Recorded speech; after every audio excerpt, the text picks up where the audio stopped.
Hi, hello. Thank you, everybody. Thank you for being here at the end of the third day. I am Linda Ciavarelli. I'm the co-founder of HouseCall VR, and I am honored to be on the stage with these two ladies talking about user-centered design.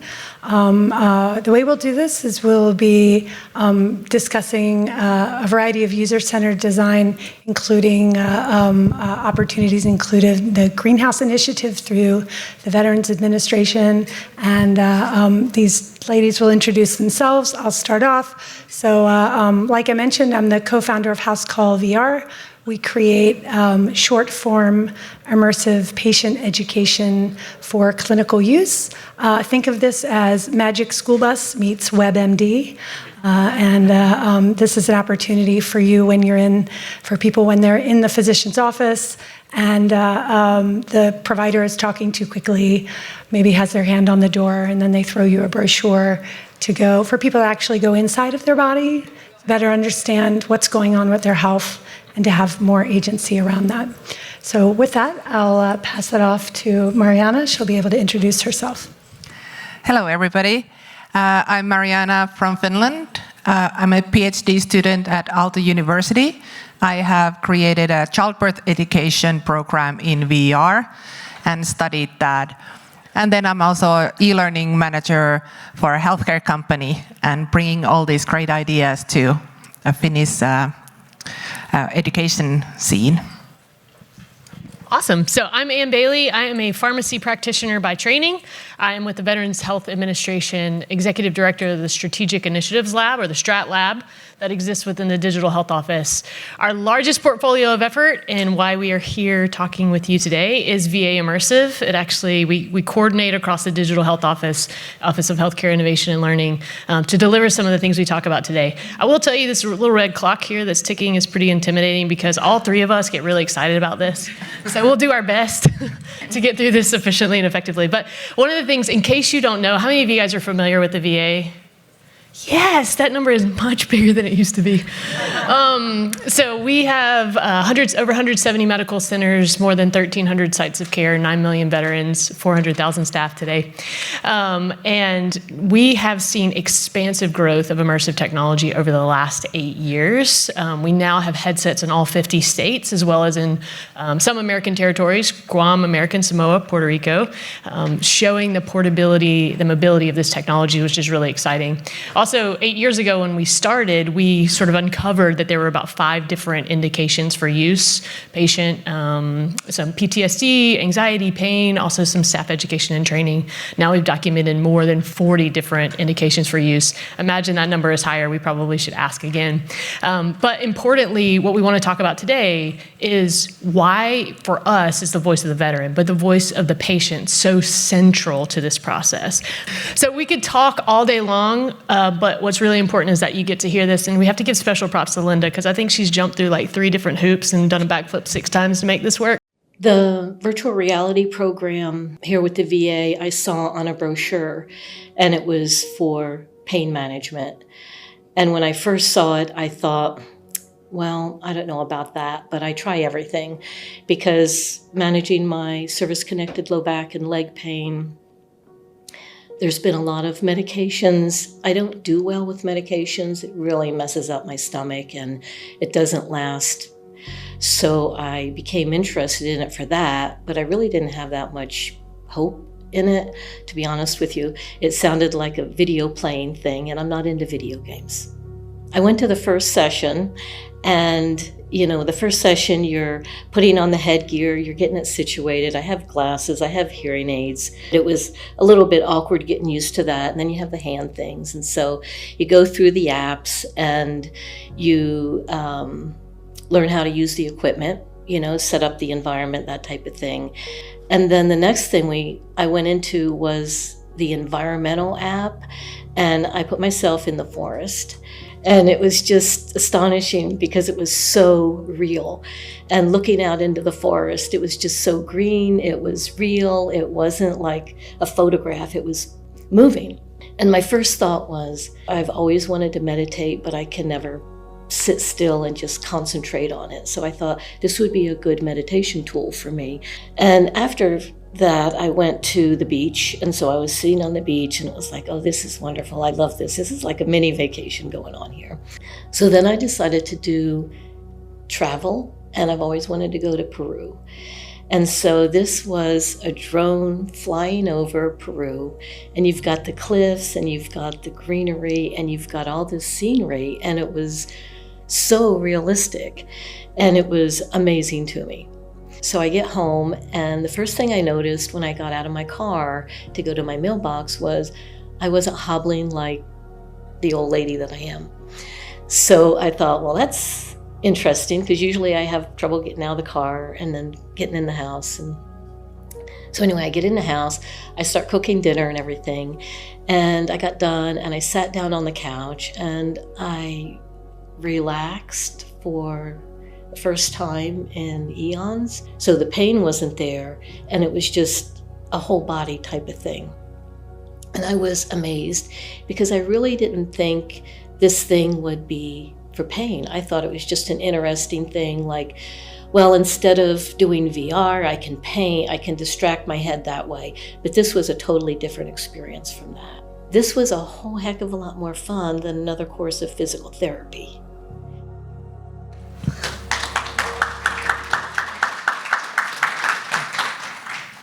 Yeah, that's awesome. We have so many stories like this, and it just never gets old. There were so many things I think that were incredible about what she said. First of all, she was asked one question. Tell us about your experience with VR. And this is what came out. She didn't really know what to call the devices. She said, I've got glasses and hearing aids. She talked about how she didn't want to go to medication first, which as a pharmacist does not offend me at all. That is, I think, wonderful approach to healthcare. And yet she was able to articulate how it changed her perspective, it changed her experience, it lowered the threshold for her to begin to receive care in a really valuable and important way. And that's why we continue to roll this steel ball up the hill, because we hear these stories all the time. And that's why this community is really critical. You can go to the next slide. Thank you, Vanna. And so the other thing is, as I mentioned, we may think this is really cool, but if the veterans aren't engaged for us, if our patients aren't engaged in asking for more, then what we're doing doesn't really matter. So one of the things that we've really prioritized is what we call heads and headsets, coined by Dr. Susan Kirsch, who's sitting over there, if you'd like to give her props for that. Hashtag. That's right. So heads and headsets. People ask us, how have you gotten such buy-in? We get people's heads and headsets, and they experience it, and just like Lori, they're able to articulate the value really well. So we've gone to medical centers across the country. Almost 400 veterans now have done this. Importantly, 60% had never used this technology, but they said over 90% said it was easy to use or very easy to use, which debunks the assumption that they're not going to adopt it, that it's too hard, that emerging technology is not a thing in healthcare. They are telling us something very different. And over 90% have said, we want more of this, which is why we continue to drive forward with efforts across VHA. Okay, good. Awesome. First of all, thank you, Anne, for all of that and for sharing that and for everything that the VA is doing to help the adoption of medical XR. It's really, it's been an honor for us. What I'll be talking about today is a collaborative process that HouseCall VR was able to utilize and was lucky enough to be chosen for, called the Greenhouse Initiative. And this is a product refinement initiative that allowed HouseCall VR, as we were developing our product, to do deep discovery with clinicians. So as a clinician, I know what my problems are, but I don't know what the problems are in Biloxi. I don't know what they are in Wyoming. I don't know what they are in a variety of places. And so to be able to engage with the clinical staff prior to even fully developing this to do discovery was absolutely critical. And then once we were able to create content, to actually bring that content in person to 5 different locations of the VA. And this allowed us not just to refine and test our product and our early stage product with the people that use it and utilize it, so the clinical staff, but actually with veterans. And that for us was such an honor to hear what it is that people have to say. And you can see some of the metrics, 700 data points, 49 hours, 106 testers, 241 modules, and insights and themes were generated from this that allowed us to make sure that what we were developing was actually useful for the user and the operators. So the user being the person, the patient actually putting this on, the veteran putting this on, but also the user, the people who are implementing this in their clinical practice. Will this get in your way? I often say that as we were developing our product, I spent half of my time thinking about content and the other half thinking about implementation. How can I make this as frictionless as possible? I'm already asking a septuagenarian or octogenarian to put a computer on their face. That I can't get over because it's VR currently. That should be the only barrier. There should be no other barriers. That's one of the things that we learned. The feedback we received was fantastic, and good, bad, and ugly. We love this, we hate this. I kind of started every session by saying, you can tell me my baby's ugly. Tell me what's wrong. Be honest, and they were honest. I'm just gonna be like, they were not shy. We heard it wanted to move more. It allowed us to create more movement. Wanted more visuals. It was, the pen wasn't, the insulin pen in our case wasn't correct. The tone wasn't great. We were able to correct each one of these prior to fully commercializing our product. And that, for us, was truly an honor. We heard, these are just a sample of things that we heard, but creating emotional resonance, things like easy to understand. Thank you. That's all that we want to do in patient education. Make it easy and make it sticky. And one of the things, two more other quick points that I'd like to make is, one thing that a pearl that I'd like to share is that as anyone here is going through user-centered design, and certainly if you're interested in the Greenhouse Initiative, I'm happy to talk about it. It's been just a fantastic pathway for us, and I'd be happy to share our experience. I'm sure Anne would talk about that as well, or anyone here. The one thing that I will say is, when you're going through user-centered design, make sure to look into your data. We kept hearing it's too slow. It's too slow. It's too slow. Speed it up. Come on, let's make it faster, make it faster. But we looked. Who was saying it was too slow? Not one veteran said it was too slow. So had we just said, 9 or 8 out of 10 people said make it faster, we would have made it faster for the clinician, but not for the veteran. So really looking into those points is critical. And another piece that was very, very interesting, and you can, I guess I can pop back just for 1 second. You can see where we were located was primarily southeast, where we have a high incidence of diabetes. Many of the people there that were testing were actually had diabetes themselves, and so that was really a great thing for us to be able to have that lived experience. So I'll put this up for people. This is Anne's slide to talk about collaborative operations. If you want to get more involved or learn more about what we're doing, the innovation.va.gov, there's an immersive page. We have news stories. Our favorite is the playlist of videos. So the story that you heard from Lori, as well as a host of others, are there as well. And then if you want to partner with or collaborate with VA, best way to start is pathfinder.va.gov and submit through the Collaborate with VA path. That'll get to us, and we'll go from there. You can also reach out email addresses, hold on to that hashtag if you're using LinkedIn and things like that, so we can all stay connected with each other. Thank you. So next we'll be hearing from Marjaana, who'll be talking about her user-centered design process. So yes, our main topic was user-centered design. And I will bring a different kind of view from childbirth education.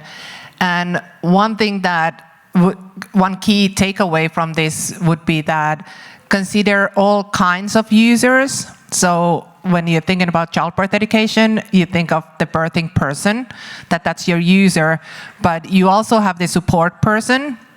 You can well serve them as well, but then you also have the midwives, the OBGYNs as your users. So we did a study with all of these to start with. And another key takeaway is to start early. Like Anne was saying, ask what they need and design for that need. Don't be an engineer who brings a solution and then starts to think like, is there a use case? So we studied first what the users need, all these different user groups, and picked up the user needs that need to be solved. And that's the first part of the design.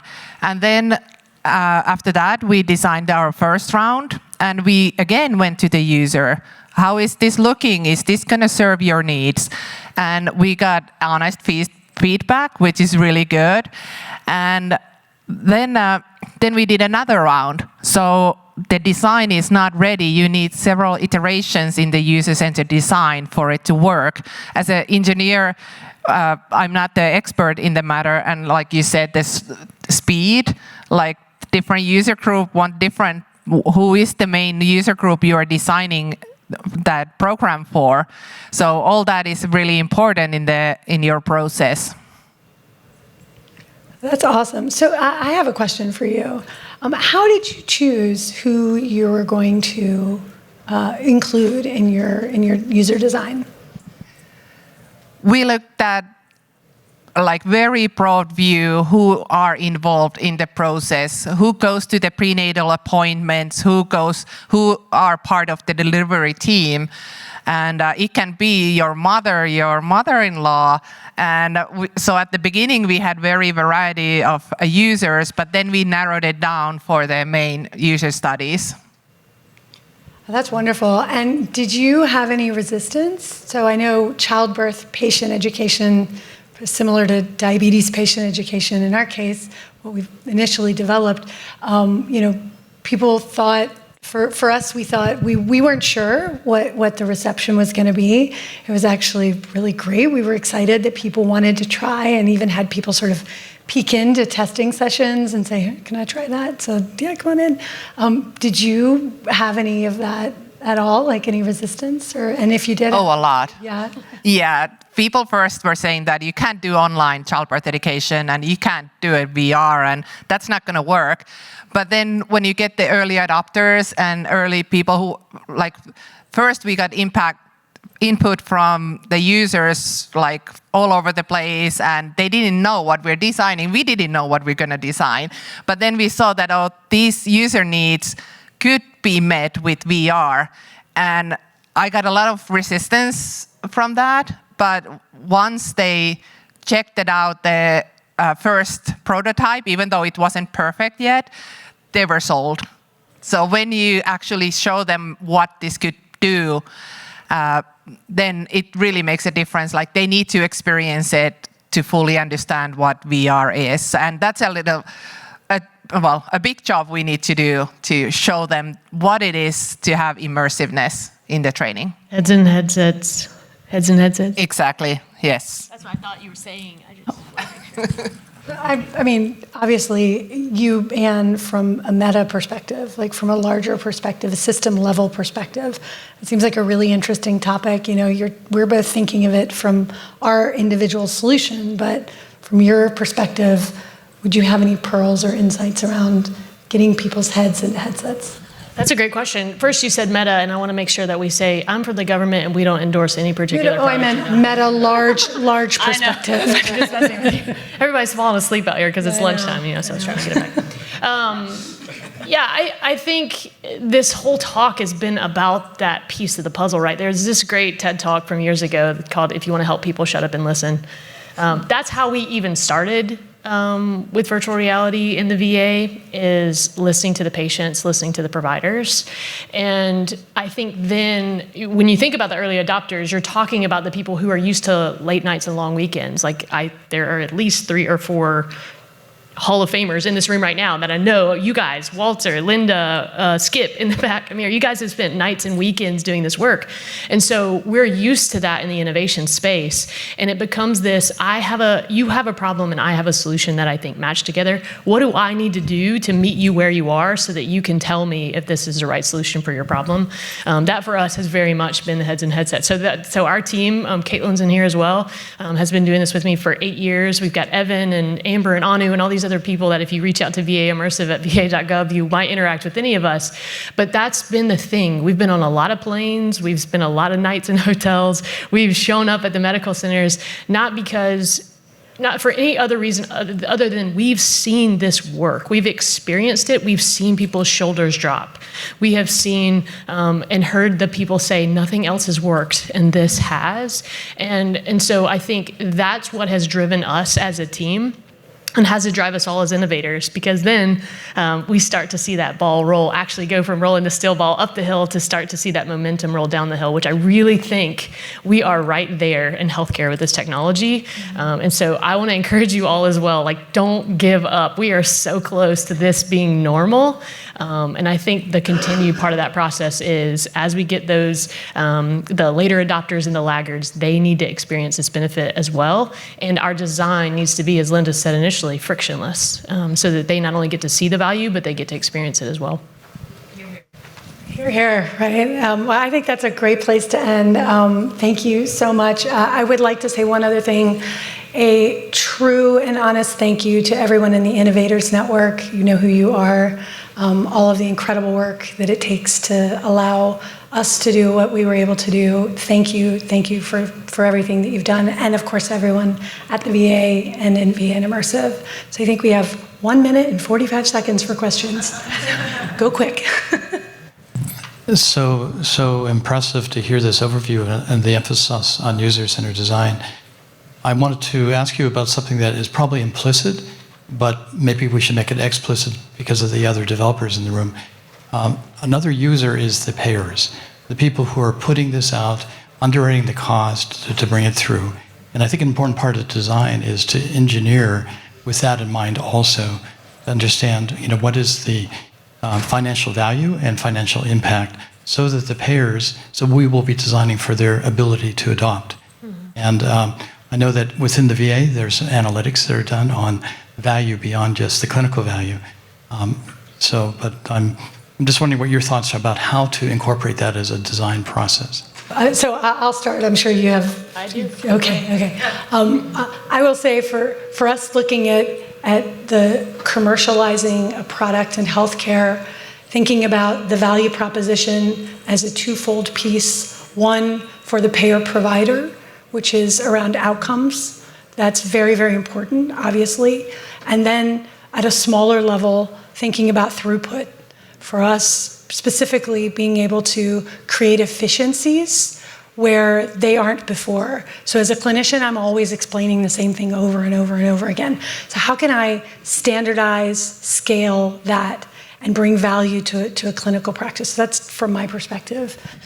I think the main thing that I would add to that is we've been talking a lot about the user being the end user and the patient, but I think that that highlights the importance of the key stakeholders at the beginning of the process, and those being included, the people have to pay for this, right? In VA, we are payer and provider, so we can take some early risks, but that also gives us the responsibility and opportunity to gather data that might be harder outside of the VA, where you do have to think first about who's paying for it and how are they paying for it. So we see that as our role and responsibility, and are leaning into that more and more over the next several years. But certainly having those, the investors or the administrators or your executive leadership who ultimately has to sign the check and say, what do you need to see to know that this is valuable? And incorporating that into the design of the implementation as well. Thank you so much.